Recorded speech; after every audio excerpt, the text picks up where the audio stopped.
এখন ক্ষোভ প্রকাশ করে কি লাভ? কলকাতায় তিনি থাকেন, কলকাতায় তার দলের নেতারা থাকেন, কলকাতার মেয়র তার দলের। তিনি কি জানেন না কলকাতার হোটেলগুলো কি করে চলছে? কলকাতার সমস্ত গোটা কলকাতার একটা বিরাট অংশ যৌতুকগৃহ, সবাই জানে।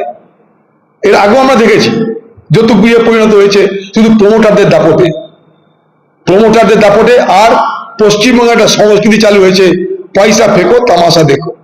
হোটেলওয়ালা কোনো নিয়ম মানেনি, দিদি বলছে নিয়ম মানেনি কেন তা তো বলছেন না, নিয়ম মানছে না কেন তা দেখার দায়িত্বটা তা তো বলছেন না।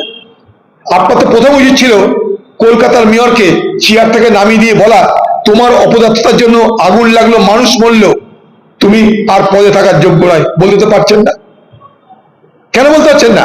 কলকাতা তো আপনার দখলে, সব কাউন্সিলর আপনাদের, সব বড় আপনাদের, আপনাদের মেয়র আপনাদের, সরকার আপনাদের, মন্ত্রী আপনাদের, দমকল আপনাদের, সব নগর উন্নয়ন মন্ত্রক আপনাদের। সকলের চোখের সামনে একটা হোটেলওয়ালা মনে করলো আর বেনিয়ম করে অনিয়ম করে যা খুশি তা করতে পারে, এটাকে আমরা মেনে নেব? দুর্নীতির বিনিময়ে অনিয়ম করার সুযোগ দেওয়া হয়েছে, অন্যায় করার সুযোগ দেওয়া হয়েছে, বলি হচ্ছে সাধারণ মানুষ। তাই প্রথমে উচিত ঘাট ধাক্কা দিয়ে ওখানে যারা ক্ষমতা তাকে বার করার আগে আপনি সেটা করবেন না। আপনি টুপি মারতে এসছেন একটা কলকাতায় সেই সমস্ত মেচি অবাজের আক্রান্ত পরিবারের কাছে, এবার কিছু টাকা দিবেন। আপনার তো একটাই কাজ, মানুষ মরে টাকা পাবে, জীবন্ত অবস্থায় টাকা পাওয়া যাবে না এখানটায়।